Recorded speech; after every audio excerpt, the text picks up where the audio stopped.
Hi guys, it's Joanna here. So you have been extremely dedicated to your fitness plan and consuming a well-balanced diet to achieve your fitness goal.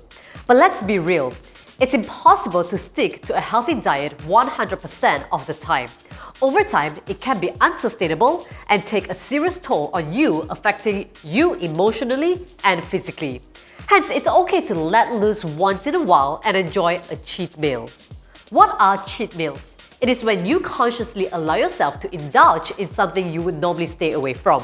For almost every meal, you should stick to a well-balanced and nutritious diet filled with vegetables, fruits, protein, whole grains, and consume the right amount of calories based on your needs and goals. However, it is normal to crave for that chocolate cookie dough ice cream, cheesecake, or other naughty foods. Well, the good news is having your favorite naughty food or cheat meal occasionally can actually help with weight loss.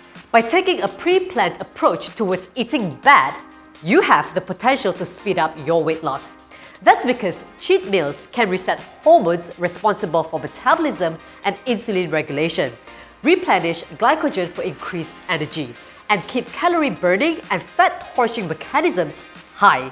When you know you can be a little looser with your diet and treat yourself to those forbidden foods, you're more likely to stay motivated and to stay on track with your goals. So here are 7 steps to eat cheat meals and still lose weight. While I'm not a fan of the word cheat, I think it's perfectly fine to occasionally indulge. Just do it smartly. To simply put it, if you have just started a weight loss program or you've just begun to adopt a healthier lifestyle, then I recommend that you have a cheat meal only once a week. This will give your mind and body a chance to get over your withdrawal symptoms of processed or unhealthy food, which you might have been consuming for many years. Having only one cheat meal in a week in the beginning can also build up focus and self-control for a long-term success. Once you start to embrace your new, fitter and healthier lifestyle, and as you start getting leaner, the frequency of your cheat meals may actually increase. The lower your body fat levels are, the more your body wants to hang on to the fat it has. And some of you might hit a weight loss plateau. Now, in order to drop the last few pounds, you might actually increase your cheat meals to twice a week. This will keep your body guessing and increase your metabolism to continue burning fat more efficiently. Yes, even your cheating needs to be recorded in your food diary. This is the only way you can be certain that you're not completely ruining your effort for the entire week. Remember, cheat meals should not be treated like a buffet. It certainly isn't all you can eat. Instead, eat between 500 to 1000 calories more than your usual day.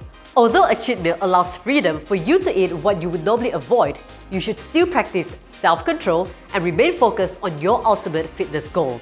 So choose one thing you really want, whether it's ice cream or a cake.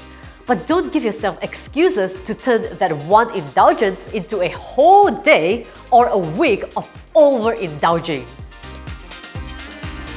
Many people in the health and fitness industry actually do not like the word cheat. Instead, they prefer to look at it as a reward meal for all the hard work you have put in. I'm sure you might have noticed, when you try to lose weight, you become somewhat of a social outcast. You might not be able to enjoy eating out with your family and friends as frequent as you used to. So, pre-plan your reward or cheat meal and make it at a time where it is socially beneficial to you. No matter how we avoid it, bad food always seems to be around when you're out with your family and friends. So I like to save my cheat meal for the weekend when I can loosen up and enjoy my dinner without worrying about having to say no to every temptation. So make it a time to reward and celebrate your effort. If you associate your treats to feelings of guilt, this can further lead to loss of control over your meal, hence letting go. However, if you associate your treats to celebration, you are more likely to be in control of your eating habits and know when to stop when you're satisfied. This leads on to my next step. How many of you have allowed yourself to indulge in bad food and then feel extremely guilty afterwards? If that happens on a regular basis, it is very likely that you see food as a threat and something negative that will sabotage your fitness goal. Just know that no one single food causes weight gain. Weight management is based on your total calorie intake. So if you practice moderation, self-control, and see food as nourishing both your body and soul, all foods can be part of a healthy eating plan. I believe that in order to build a positive relationship with food long-term, it has to start from within. So change your mindset and food language. Instead of saying, this food is bad and high in calories and I feel extremely guilty eating it, tell yourself, this food has a lot of calories. If I really want it, I will enjoy it in moderation. Start changing your mindset and you will gradually build up a positive relationship with food, which will contribute to a healthy weight management long term. The difference between binging and enjoying a cheat meal is that you know you're fully in control, fully aware and present with your meal. You're able to eat what you want until you're satisfied, not until you're stuffed. So put effort into your cheat meals. When you indulge, serve it on a pretty plate so that it's appealing to your sight. Smell your food. Eat your food slowly by taking small bites to fully appreciate the taste and texture. Don't just gobble down all your food. And avoid eating in front of any distractions, such as the TV, computer, or doing any other activity. Just by being more aware of what is on your plate and slowly enjoying it, you will have a much more satisfying and mindful meal experience without overeating. A cheat meal should always be within control, so this means learning to give and take. It is not a license to binge. If you happen to be a dessert lover just like me, then compromise and go light on your main course. Skip the starter, drinks, and choose a healthier, lower-calorie main course so that you can splurge on dessert. It's all about balance.